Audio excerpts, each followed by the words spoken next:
ஆகாஷ்வாணி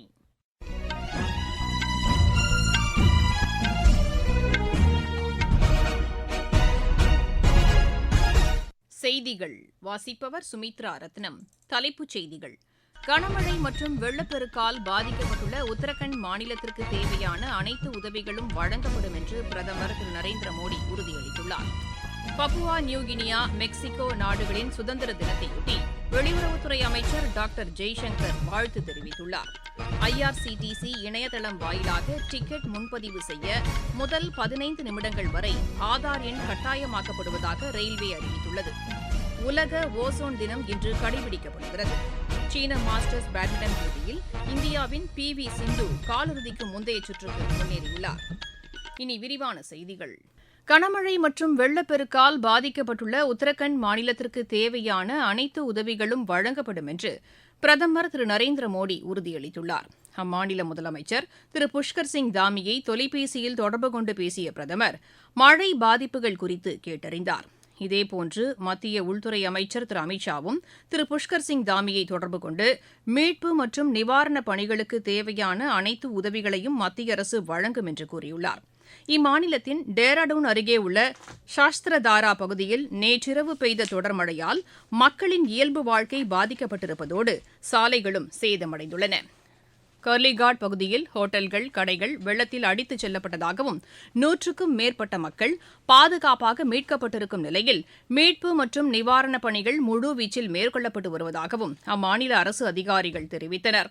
டேராடூன் சுற்றுவட்டார பகுதிகளில் இன்றும் கனமழை பெய்யக்கூடும் என்று வானிலை ஆய்வு மையம் எச்சரித்துள்ளதால் டேராடூன் மற்றும் நைனிடால் மாவட்டங்களில் அங்கன்வாடி மற்றும் பள்ளிகளுக்கு இன்று விடுமுறை அறிவிக்கப்பட்டுள்ளது. இதனிடையே ஹிமாச்சல பிரதேச மாநிலத்தின் மண்டி மாவட்டத்திற்குட்பட்ட தரம்பூர் பகுதியில் பெய்த கனமழையால் ஏற்பட்ட திடீர் வெள்ளத்தில் பேருந்துகள் உள்ளிட்ட ஏராளமான வாகனங்கள் மற்றும் கட்டிடங்கள் அடித்துச் செல்லப்பட்டதாக அதிகாரிகள் தெரிவித்தனர். பப்புவா நியூகினியாவின் சுதந்திர தினத்தையொட்டி அந்நாட்டு மக்களுக்கு வெளியுறவு அமைச்சர் டாக்டர் ஜெய்சங்கர் வாழ்த்து தெரிவித்துள்ளார். இதுகுறித்து அவர் வெளியிட்டுள்ள சமூக வலைதள பதிவில் இந்தோ பசிபிக் நாடுகளுடனான ஒத்துழைப்பை மேலும் வலுப்படுத்த இந்தியா உறுதி பூண்டுள்ளதாக கூறியுள்ளார். பப்புவா நியூகினியா பொதுத் தேர்தலையொட்டி அந்நாட்டு தேர்தல் ஆணையத்திற்கு கடந்த ஜூன் மாதம் 8000 பாட்டில் அழியா மை அனுப்பி வைக்கப்பட்டதையும் திரு ஜெய்சங்கர் சுட்டிக்காட்டியுள்ளார். இதேபோன்று மெக்சிகோவின் சுதந்திர தினத்தையொட்டி அந்நாட்டு மக்களுக்கும் திரு ஜெய்சங்கர் வாழ்த்து தெரிவித்துள்ளார். IRCTC இணையதளம் அல்லது செயலி வாயிலாக ரயில் டிக்கெட் முன்பதிவு செய்ய முன்பதிவு தொடங்குவதிலிருந்து முதல் 15 நிமிடங்கள் வரை ஆதார் எண் அங்கீகாரம் வாயிலாக மட்டுமே முன்பதிவு செய்ய முடியும் என்று ரயில்வே அறிவித்துள்ளது. இந்த புதிய நடைமுறை வரும் அக்டோபர் 1ஆம் தேதி முதல் நடைமுறைக்கு வரும் என்றும் தெரிவிக்கப்பட்டுள்ளது.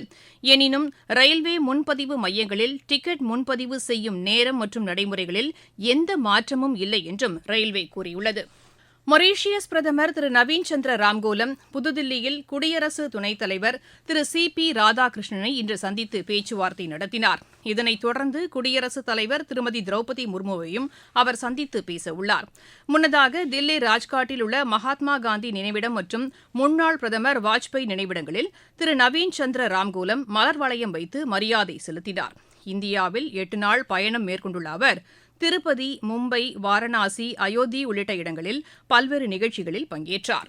இஸ்ரோ மற்றும் நாசா அமைப்புகள் இந்திய அமெரிக்க ஒத்துழைப்பின் மிக முக்கிய அம்சமாக திகழ்வதாக அமெரிக்காவுக்கான இந்திய தூதர் திரு வினய் மோகன் குவாட்ரா தெரிவித்துள்ளார். வாஷிங்டனில் இந்திய அமெரிக்க விண்வெளி ஒத்துழைப்பு குறித்த நிகழ்ச்சியில் பேசிய அவர் சந்திரயான் உள்ளிட்ட பல்வேறு விண்வெளி திட்டங்களில் இருதரப்பு ஒத்துழைப்பு தொடர்ந்து அதிகரித்து வருவதாக கூறினார். நாசாவின் ஒத்துழைப்புடன் வரும் 2035ஆம் ஆண்டுக்குள் மனிதர்களுடன் கூடிய விண்கலத்தை நிலவுக்கு அனுப்புவதுடன் விண்வெளி நிலையம் ஒன்றை அமைக்கும் பணிகளும் மேற்கொள்ளப்பட்டு வருவதாக திரு வினய் மோகன் குவாட்ரா தெரிவித்தார்.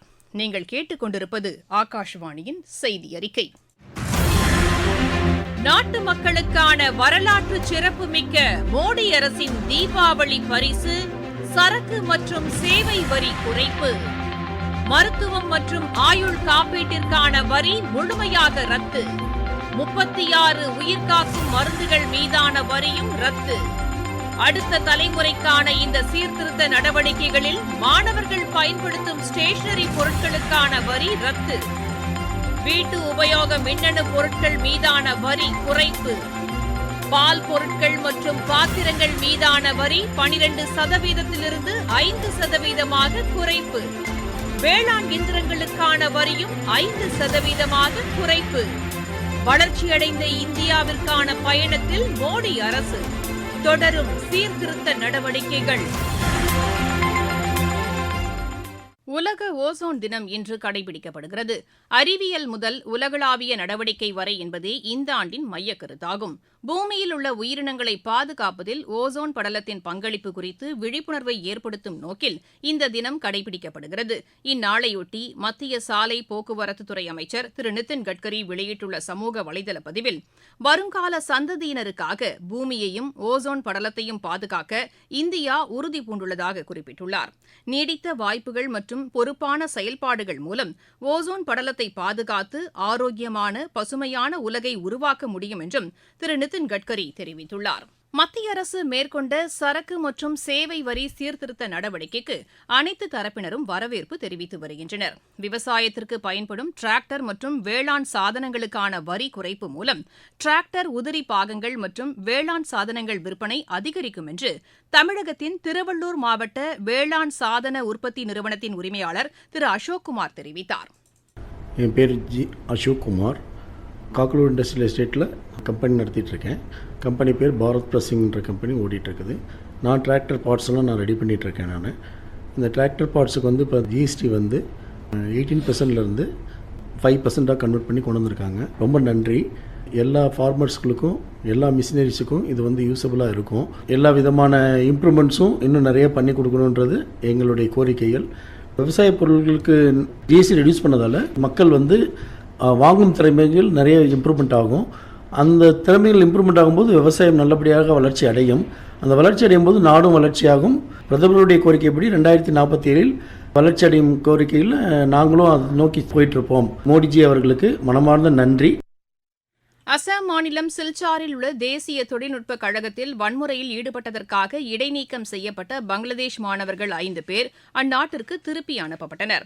இந்திய கலாச்சார உறவுகளுக்கான கவுன்சிலின் கல்வி உதவித்தொகையை பெற்று 3ஆம் ஆண்டு படித்து வந்த இந்த மாணவர்கள் போதைப்பொருள் வைத்திருந்ததுடன் கல்லூரி விடுதியில் வன்முறையில் ஈடுபட்டதை அடுத்து இந்த நடவடிக்கை மேற்கொள்ளப்பட்டதாக அதன் இயக்குநர் திரு திலீப்குமார் பைத்யா தெரிவித்துள்ளார்.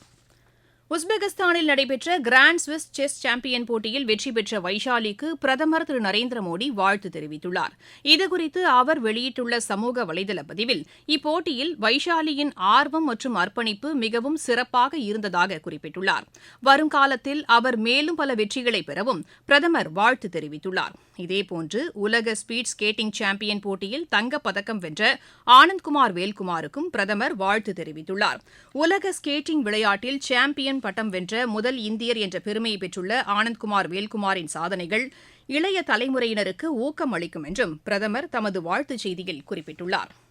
சீன மாஸ்டர்ஸ் பேட்மிண்டன் போட்டியில் இந்தியாவின் PV சிந்து காலிறுதிக்கு முந்தைய சுற்றுக்கு முன்னேறியுள்ளார்.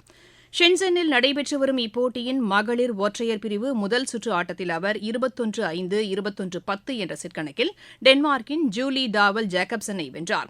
சீன பாரா பேட்மிண்டன் போட்டியில் இந்தியாவின் ஜெகதீஷ் டில்லி 2வது சுற்றுக்கு முன்னேறியுள்ளார். பீஜிங்கில் நடைபெற்று வரும் இப்போட்டியின் ஆடவர் ஒற்றையர் பிரிவில் அவர் 16-21, 21-14, 22-20 என்ற செட் கணக்கில் இந்தியாவின் அன்சாரியை வென்றார்.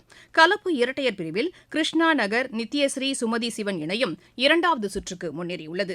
இஸ்தான்புல் சர்வதேச டேபிள் டென்னிஸ் போட்டியில் இந்தியாவின் சத்யன் ஞானசேகரன் வெள்ளிப்பதக்கம் வென்றார். சிலியில் நடைபெற்ற சர்வதேச பனிச்சறுக்கு போட்டியில் இந்தியாவின் பவானி வெண்கலப் பதக்கம் வென்றார். இந்தோனேஷிய மாஸ்டர்ஸ் பேட்மிண்டன் போட்டி இன்று ரியோவில் தொடங்கியது. மீண்டும் தலைப்புச் செய்திகள். கனமழை மற்றும் வெள்ளப்பெருக்கால் பாதிக்கப்பட்டுள்ள உத்தரகண்ட் மாநிலத்திற்கு தேவையான அனைத்து உதவிகளும் வழங்கப்படும் என்று பிரதமர் திரு நரேந்திர மோடி உறுதியளித்துள்ளார். பப்புவா நியூகினியா, மெக்சிகோ நாடுகளின் சுதந்திர தினத்தையொட்டி வெளியுறவுத்துறை அமைச்சர் டாக்டர் ஜெய்சங்கர் வாழ்த்து தெரிவித்துள்ளார். IRCTC இணையதளம் வாயிலாக டிக்கெட் முன்பதிவு செய்ய முதல் 15 நிமிடங்கள் வரை ஆதார் எண் கட்டாயமாக்கப்படுவதாக ரயில்வே அறிவித்துள்ளது. உலக ஓசோன் தினம் இன்று கடைபிடிக்கப்படுகிறது. சீன மாஸ்டர்ஸ் பேட்மிண்டன் போட்டியில் இந்தியாவின் PV சிந்து காலிறுதிக்கு முந்தைய சுற்றுக்கு முன்னேறியுள்ளார். செய்தி அறிக்கை நிறைவடைகிறது.